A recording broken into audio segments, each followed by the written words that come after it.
Hey, welcome to the show, Leading and Growing Your Real Estate Business. This is Coach James Short, aka Shorty, and this is a show for those within the real estate industry wanting to lead and grow their real estate business.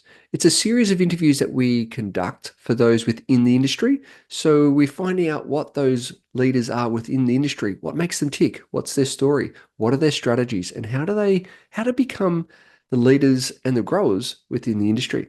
But also, it's an interview series with those outside of the industry. I'm always a big believer of looking at a whole different part of the pie rather than just focusing on one part of the pie. Because what it does, it allows you to have a different perspective, allows you to get snippets or golden nuggets from those outside of the industry that can look into the industry and go, there's a different perspective. And so I encourage you to reach out to the guests. I encourage you to lean into these series to find out how can these pieces of information, experiences, stories help you lead and grow your real estate business. Ladies and gentlemen, welcome back to another edition. We have royalty in the house. I'm excited for our next guest, all the way from the US of A. Kris Reid is the founder of Icons of Real Estate, the #1 real estate podcast network. Their mission is to create a trusted community where every voice is heard and every experience is valued. They inspire and empower real estate professionals with the resources and knowledge they need to succeed in a rapidly changing market. They are committed to providing personalized guidance that enables their agents to serve their clients with integrity and expertise. Icons of Real Estate is a platform for growth for yourself and for your business. Ladies and gentlemen, let's get him on the show. Kris, mate, welcome and thank you for joining us today. James, thanks very much. I work in the US, but I'm actually live in Spain and originally from Australia. So a little bit I global. worked that one out. I love it. I love it. So let's go back to those humble beginnings. Where did this platform come from? Where did the idea come from? How share with us that journey. Yeah, a lot of it was trial and error. I used to be a software engineer. Went to QUT in Queensland. I had my first job in Brisbane. I was like, I'm originally from the country. I was like, wow, Brisbane, it's like New York City. It felt so big. But I was working with this guy that was like a few years older than me. He was like 30 or something. So I was like, man, he's so old. And he was from London. He's like, man, that's where the real money is as a software engineer. So I moved to London, worked in finance. My career was going just amazing up until the global financial crisis came around and I lost my job just with everyone else. And I was like, great, licking my wounds. I'm in my mid-20s. I'm like, my career's finished. What the hell am I going to do with my life? Started pattering around the world, ended up in Vietnam, got married, made a bunch of babies. But I was working online and doing primarily digital marketing, SEO, search engine optimization. And I was always struggling finding a niche because I was like, man, you can do this for anyone. I can do it for a chiropractor, a lawyer, a real estate agent, whatever. And it wasn't until we were working with this one lady, in the first year she was with us, she did $53 million in production. And that's USD, so it's pretty it's a lot of production. Next year she did 158 million. Whoa.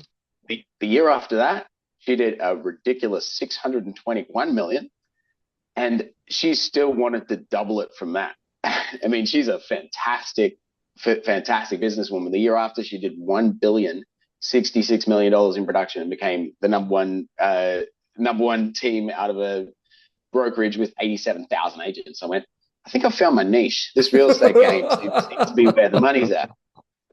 Wow. And so we built our Icons of Real Estate brand because SEO, it's kind of expensive and it takes a long time. And so, the average small business owner doesn't want to invest $5,000 a month and wait 6 months to get a return, right? And so we could only really work with the top level agents. And so we built our Icons of Real Estate brand specifically for that.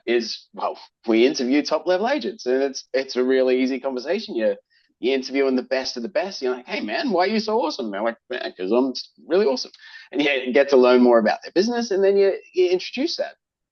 And it wasn't really, it was one of the people that was a guest on our shows, Matthias Baker. He's a probate attorney in Beverly Hills. He's like, man, I had such a good time on your show. Can you produce a show for me? I'm like, Well, we got all the stuff set up. Sure, why not? And we did that.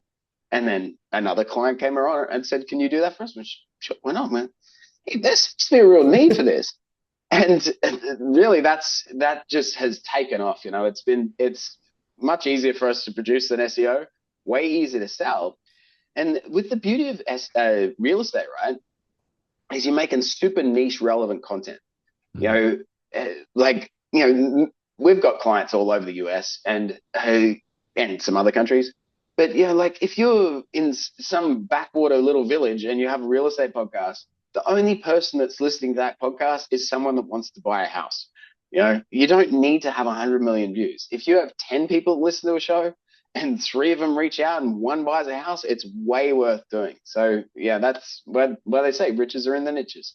I mean, that's huge, right? Because I mean, you look at the podcasting journey, it's sort of blown up over the last number of years, and there are so many more podcasters being launched. If someone's listening to this, and you've just mentioned a few different snippets, but why would an agent go, yeah, that's a good idea. Why should I launch my own podcast, for example, if I'm an agent listening? So I honestly don't know the Australian market as well as I know the US, but in the US, 82% of residential real estate transactions are done through referrals, like 82%. So Wow. you can do marketing, you can buy ads on Facebook or leads from Zillow or whatever the hell, but you're chasing the 18%.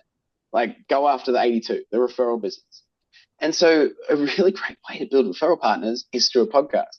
So, if your best referral partners are a title agency or surveying, I think you call it in Australia, That's right. mortgage brokers, lawyers, whatever they are, well, that's your ideal guest. Bring them onto the show, celebrate their success, build that relationship. And in fact, we have a client who hasn't even launched their show yet. They had their first recording last week. Sent us this great message of like, man, referral partner in the bank. And it's like your show isn't even launched yet, and you're already making money, right? And you think about it, right? If you do 52 episodes a year, one a week, that's 52 potential referral partners. If just 10% of them send you business, that's 5.2.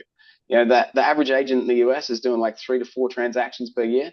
Well, already you're beating them. Yeah. It's really not that hard to do. And that's before you even launch the podcast, before you got any newsletter content, before you got any social media, before you do anything, before anything. No one even listens to it. And you got 5.2 referral partners. But the other beauty of it is you're getting in front of other people's audiences. So you're connecting with those referral partners who are providing really niche, relevant content. If you're in Byron Bay, you're talking about Byron Bay. And so the only people listening to that are people that want to buy houses in Byron Bay, right? But you're also creating social content for those referral partners, and then they're posting it on their stuff. And so it's elevating you, making you look really great, but getting in front of who's looking to a mortgage broker's Facebook page. Well, someone that wants to buy a house in your local area, right? So it's a real win-win. I love that. And it's so true, right? Because you're talking about something that you love, which is obviously real estate, and then you're sharing expertise. And so you're providing massive value for the audience because you're bringing in referral partners and spotlighting them, which is, once again, as you said, a win-win opportunity for everyone. Amazing. I love it. So for those, I mean, you've would have seen so many different out there. Where do most people fall down or drop the ball when starting their own podcast? Yeah, if you look at the statistics, the vast majority of podcasts fail. I mean, we even speak to agents all the time that have either recorded a few episodes and never launched it or started it and failed. Most podcasts fail because they don't have a way to make money. So, I mean, like people start a podcast about history or whatever the hell, some interest they have. And it's like, it's hard to keep things that we're all busy. We're all, have families and other pressures, and we need to make money. So really the key is working out how you're going to monetize this podcast. And so if you're in real estate, the ways that I showed you is a great way to do it. But just like anything, it's hard. As a real estate agent, you're out there chasing that deal. Like we coordinate a lot of shows, right? We have the biggest network on the planet. And so we're, often who we're booking on our clients' shows are other real estate agents. And what happens when there's a client that wants to make a deal? Well, they don't turn up for the recording because they're going to go chase that commission, and rightly so, right? if you're gonna make some money or record a podcast, well, you go chase the money, and that's a real estate agent's thing. But it's the same as any business. A business should stick to doing what they do. If you sell houses, you should be selling houses. You shouldn't be doing anything else. It's like you've got an accountant to run your numbers, and whatever lawyers use for what else. Every business should stick to what they do. But if anyone does want to see exactly how we do it, you can go to our website, which is iconsofrealestate.com/framework, and we have all of our frameworks. How you build your guest avatar, how you book guests, how you actually launch a podcast, how you syndicate the episodes, how you promote the episodes. Absolutely everything that we do for our clients, you can see exactly how we do it. Plus, our chief podcast coach has a video walkthrough of all of them. So if you do want to do it yourself, go to iconsofrealestate.com/framework, and you'll see exactly how to do it. Massive. I mean, that was my next question is for those successful real podcast shows, you've just mapped it out. Is head on over and you got all the frameworks there. I mean, from your experience and some examples of those successful podcasts, what have they done that has made them successful, do you think? Yeah, I mean, building great content is great, but it takes a lot of time too. And it depends on what you're trying to do. I listen to shows like Tim Ferriss, and he's got amazing shows. He's been doing it for 15 years now or something. And they're long conversational, 3-4 hour podcasts. And if that's the route that you want to go, then fantastic. But what are you trying to aim for it? If you're building referral relationships, well, it certainly doesn't need to be that long. But generally, you need to think about who your audience is. If you tried to talk for a mortgage broker for 4 hours, well, people are going to lose their mind, right? It's not that freaking interesting. Like if you're trying to show that you're an expert or elevate your guest as being an expert, well, usually 15 to 20 minutes is more than enough time, right? Because if you're listening to a mortgage broker, you don't really care about the substance. You care that does this guy know what he's talking about? Can I trust him to handle my mortgage? That's it, right? Because you need to, well, same as when you're picking an agent to work with. You need to go, is this a great agent that I can trust with? Great. Then I can, leave all my worries with them. And that's the same with anything. So generally, if it's a business podcast, you're looking at 15, 20 minutes, but you need to look at, again, what are you trying to do with it? Are you trying to be Mr. Beast and have 100 million views on every video? Like, probably not, and like people do get a little bit, down and go, I only had 50 views. It's like 50 views on your really super niche specific real estate podcast. Like, when was the last time you had 50 people come to an open house? Yeah. Like 50 people is freaking huge, right? Totally. Yeah. I mean, that's so why I love true. real estate. It's you don't need big numbers. Like if you're selling, Mr. Beast, he sells his own chocolate bars now. You need a lot of views to sell that many chocolate bars, right? But you don't need that many views to sell houses. It's so funny you mentioned Mr. Beast. I listened to an interview with him the other day, and his intensity. I mean, he's been doing it for 10 years plus, and the intensity that he's gone into creating what he's creating. No one else will do that kind of intensity or that kind of commitment. And that's obviously why he's got the biggest subscriber list in the world. It's just, but the intensity that he's gone, it's just to most people, it's unsustainable. I want to talk to about getting it done versus getting it right. Because so many people out there think that they need to get it to a certain level or certain perfection before actually getting it out there. Share with me about just getting it done compared to actually the perception of getting it right or getting it perfect. Yeah. Hey guys, just a little side note here. How's it going? Are you on track this year? I know that sometimes this part of the year we can feel like we're in a bit of a grind, a bit of in the trenches. Are you on track from the original plans that you set out for the rest of this year? What I've realized is that with this time of year, we get so distracted and we've got trying to chase so many shiny balls and go down so many rabbit holes. And that's why I created a program called the 90. It's a framework that actually allows you to achieve more in 90 days than ever before. Some of the feedback that we've got from some of the people that have used the process, the 90, is that they've achieved more in 90 days than the whole previous year. So if you'd like to have the tools, have the techniques, have the framework on the 90, so you and your team can achieve more in 90 days than ever before. What it does, and it impacts you of how to get clear, what you need to do, and who you need to be to show up in order to achieve the things you want to achieve over the next 90 days. Simply head over to jamesshort.com.au, click on join the waitlist, fill in your details, and one of the team members will be in touch and take you through the 90 framework. On with the show. Yeah, I love that. Get done is better than perfect, right? It's like get it out of the box. I mean, to start with, there's so much content out there on the internet. You know, if you put something out there, it's a drop in the ocean. And the kind of the plus and the minus is your first stuff. Very few people are going to see it, right? It's like you launch a podcast. It's not like the whole internet is sitting there waiting. Oh, here comes James' new podcast. Can't wait. It's brand new. You've got zero audience. You need to do promotion. Like if it sucks, well, very few people are going to see it. But that's the beauty of building referral relationships too. Like, and we encourage our clients to work with people you know to start with, because yeah, if you've never guested on a podcast, I remember the first time I guested on a podcast was, well, I don't know, 10 years or something ago or something. You know, I was nervous as hell. You know, I've never done it before. I'm like, how do you do this? You know, I remember sweating beads all day. But once you've done it a few times, you go, oh, this is pretty easy. Another one of our frameworks is our hosting guide, how to prepare for the interview. Because you know, if you've never hosted before, well, it's different. When you're guesting, you're talking about your business, you know, which you're the expert on your business, and it's pretty easy to do. And yeah, I guess on podcasts quite a lot, and you generally talk about the same thing, so it's pretty easy. Being a host, on the other hand, is different. You need to control the conversation. You need to ask the right questions to direct it. You know, I guess most people in real estate are salespeople, so that they should know that, right? Whoever asks the questions controls the conversation, even though the other person's doing more of the talking.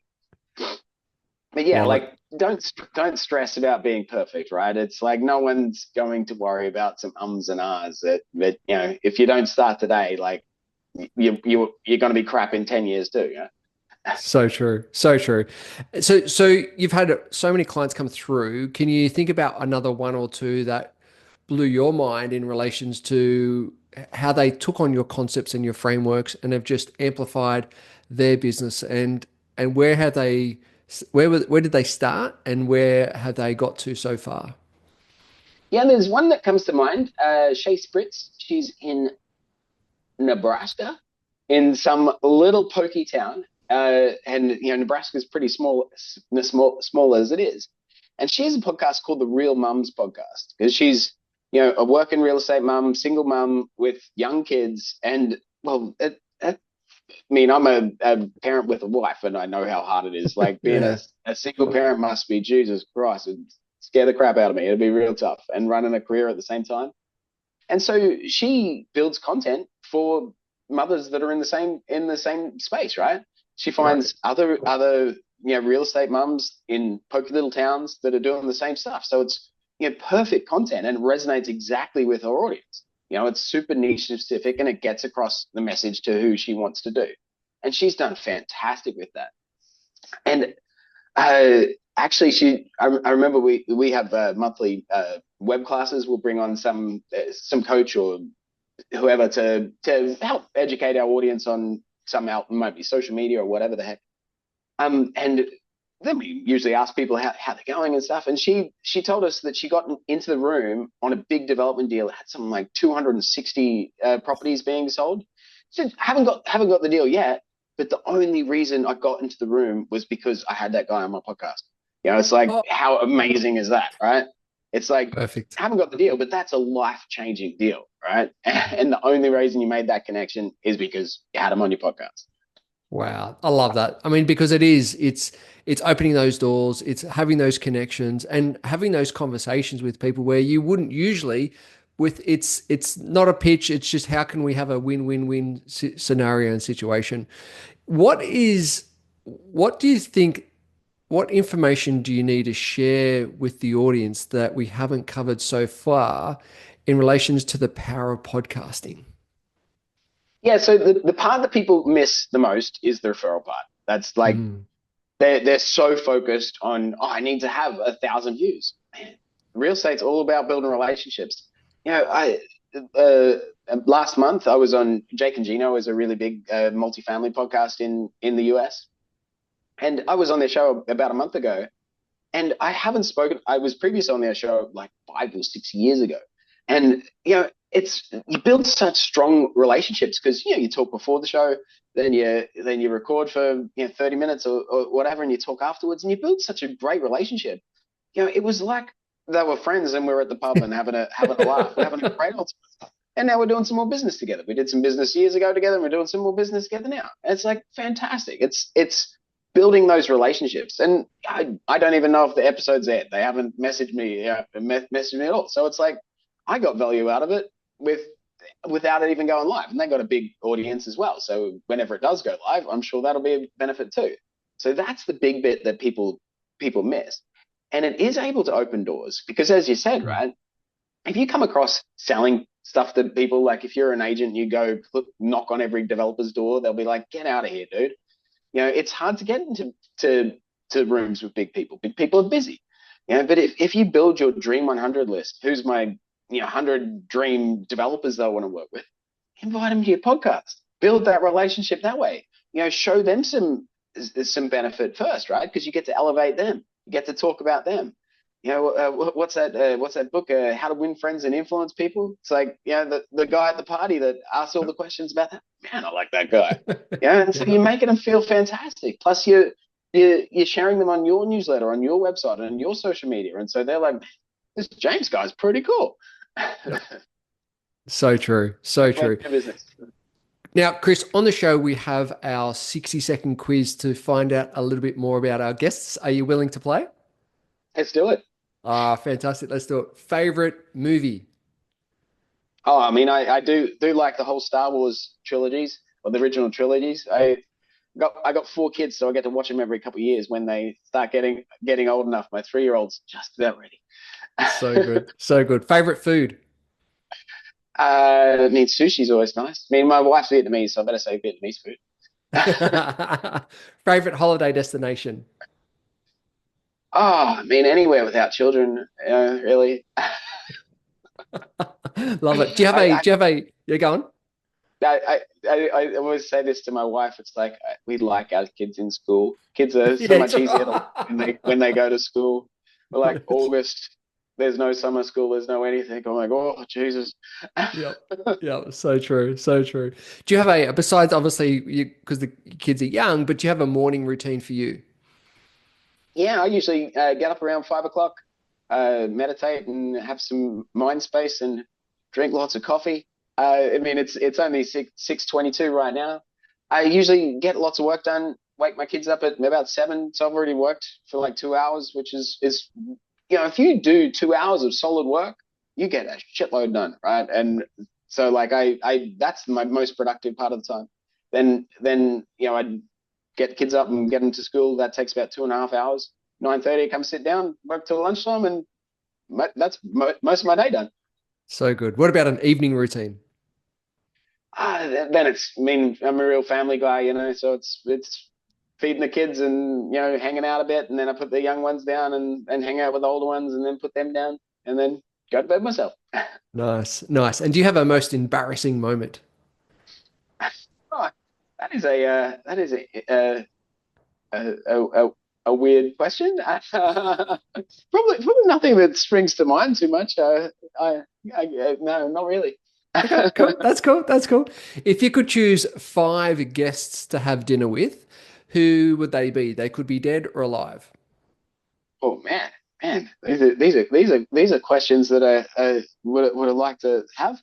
I just finished a book on Admiral Horatio Nelson. He was pretty cool guy, Nice. and it was really well written because it was speaking so well of how the British Navy was the best in the world, but like the French would never cower away, even though that they were like the British are like, we're going to kick your ass. You might have more ships, and we're going to kick your ass. And it's like it's really noble. So I mean, like, they talk about the officers standing on ship with cannonballs flying around, and you're going to get your ass kicked. It's like, is that stupidity or bravery? I don't know, but speaking to any of those guys would be fantastic. That would be awesome. And what would be your best piece of advice? I mean, like entrepreneurism's the best way to run your life, but it takes discipline and a long lot of work. I worked in the corporate world. I worked for Visa Europe and some other banks that, and you're just making super rich people more money, and you're just a cog in a giant machine, and it sucks. Like you pick your heart, right? I jump out of bed at 5 o'clock every morning without an alarm clock, and but I like it. I like to do what I do. I control my life. I mean, it takes discipline, and you got to work hard. There's no one kicking me in the ass if I don't do stuff, and there's no safety net if it all goes bang. But like you're in control of your own destiny. So even though it's hard, but it's like choose your heart. Yeah. Working in a thankless job that sucks. That's pretty hard too. Yeah, so true, right? So true. So what's coming up over the next 12, 24 months for you? Is there any projects that you're working on, or where's the focus over the next little while? Yeah, so we're building software. I'm a software engineer back in heart, and we're building software to manage all of our podcasts. Like we're getting a lot of them. We have new ones launching every week. Uh, to manage everything on the production side. Then we've got a really nice client interface, but we're also uh, building a guest interface, which I'd like to send out to everyone in the world, where you can create a profile and then you can see all of the podcasts and you apply to be a guest on any of them. So has a description of the host, the show, what guest avatar they're looking for. And then you can just attach your one sheet and bio about that and hit the submit button. And if the host wants you on, then away you go. So I'm pretty excited about launching that really, hopefully this month. Oh, that's huge. That's a game changer right there. So speaking of that, then how can the audience get in touch, and where can they go for more information? Yeah, so the best way is go to iconsrealestate.com, have a look at our frameworks, iconsrealestate.com/frameworks, and you'll see plenty of ways to contact us if you want any help on our website. Kris, mate, thank you so much for your time, your energy, and your expertise. Really appreciate it. I know you're a busy man, so it's super, super exciting to have you on the show today. Thank you so much. Awesome, James. Awesome. Boom. Oh, Thank geez, you. yeah, thank you, man. That was good. Yeah. That was awesome. That was awesome. Really appreciate it. So how long have you been coaching for? Since 2008, 2009. Oh, Yeah. wow, that's a few years. That's a few years. Yeah. So it was in previous life was I owned a couple of fitness centers, Uh-huh. and I sold them in 2008, and a bunch of clients in that space were in the real estate space. And I went back and did some soul searching and did some further studies around mindset, around beliefs, around NLP, neuro linguistic programming, timeline therapy, hypnosis, and a few business courses. And then those clients from the fitness days said, friends call me Shorty. Shorty, mate, we need some help with the business, with the team. Can you? And then I've still got those clients today, actually, working with them and their businesses. And so that's when it took off, and just more people coming in from that niche of real estate. It's like, hey, this is cool. We're making some good inroads, some good impacts, and changing people's lives and their businesses. So that's where it's flown since then. It's been, yeah, very exciting. Do you happen to know a coach called Casey Gollum? Casey Gollum. He's down No. in Adelaide. Okay. No. Yeah, yeah. I just coached with him a few years back, and he's got very similar energy to you, and Yeah, kind of right. a similar story too. He was I think he got a silver medal in cycling. Like he's a real fitness guy, and Yep. I can't remember his whole backstory, but yeah, he's very similar energy. Oh, Yeah, that's cool, nice. man. Yeah. Yeah. Yeah, cool. So one thing that might be of interest to you is the lady that I was talking about that did 1,066,000,000 in production. Her name's Yeah. Avery Carr, and so she became the number one team. It's been the number one team for the last 3 years at Wow. the brokerage she's with, and that pushed me towards to learn what this brokerage is all about and why it's so growing. And it's a brokerage called EXP Realty. Have you heard of it? Yes, I have actually. They're here in Australia too. Yeah. Have you ever looked at their model? Not in depth. I've just heard a bit about it. There's a trainer up on the Gold Coast that promotes it as well. I've had her on the podcast. What's her name? Oh, everything's pink. I mean, it's the Yeah. fastest growing real estate company in the history of real estate for a reason, right? Like Keller Yeah, Williams right. is still the biggest brokerage Yes. with 180,000 agents. EXP's got about 87,000, but they got about a 40-year head start, right? Yeah. And so Yeah, they've been EXP is around for catching really, ages. really fast. Even the founder, he stepped down from the CEO of the US to focus on global because that's where the growth's going to be, right? Yep. And it's an awesome model. Like just this morning, I got a notification that I got some more stock. Like it's agent owned. There's ways for you to Yep. earn equity in the company, which is fantastic. The reason I earned equity is, well, someone sold a house, and like it's freaking great. So like last year they gave out $220 million in revenue share. So Wow. Keller Williams, they invented what's called profit share, which Yep. basically you bring an agent to Keller Williams in that market center. Uh, some of the profit generated by that agent goes back to those agents. One of the problems is it's only in that market center, and businesses aren't always profitable. Yep. And so EXP changed that to make it revenue share, which there's always revenue. So was 220 million of it last year, and Wow. it's a great model. Like the woman that brought me to EXP, she's been with the company. She just hit a 10 times Icon Award, so she's been there at least 10 years. And she's fantastic. She still does like 55 million, I think, in production last year. But her main business is coaching and training Great. agents. But she just does that as a side hustle, all 100% referral business. And she's financially incentivized to help me in my business, which is Yeah. freaking great. Great. And so it's really something to look at. And I don't know much about the Australian market, but I was speaking to an EXP agent who used to be with Ray White, and he was a real baller. I can't remember the exact numbers, but he told me he was paying like Ray White like 280,000 in commissions. And when he saw, I think the cap with EXP in Australia is 30,000. So he's like, geez, I move over and put 250 grand in my pocket. It's like a no brainer. I'm like, I don't know how Ray White worked, but I'm like, if that's the man, like that's a no brainer. Yeah. That's Like in crazy. the US, Keller Williams is the best recruiting ground for EXP because it's a similar model, just EXP is better. And so Yep. it's like people just jump over. Where we've been focusing on South Africa at the moment, Okay. just because there was a big conference in South Africa, and so we just brought on a few agents and sent them to the conference. I couldn't go myself, unfortunately.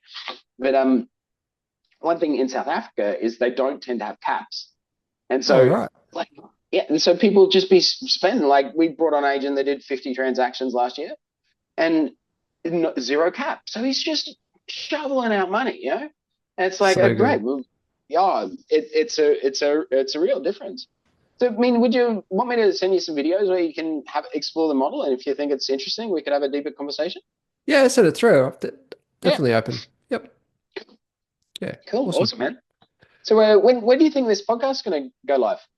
So it'll probably be in about 3 to 4 weeks. It'll drop. So the team will do the editing, and then they'll give you the updates of when it'll drop, and then they'll obviously send you through some clips, and then all the different platforms it'll go live in. Awesome. Your girl Apple does a good job. Yeah, she's pretty cool. She's cool. Yeah, cool.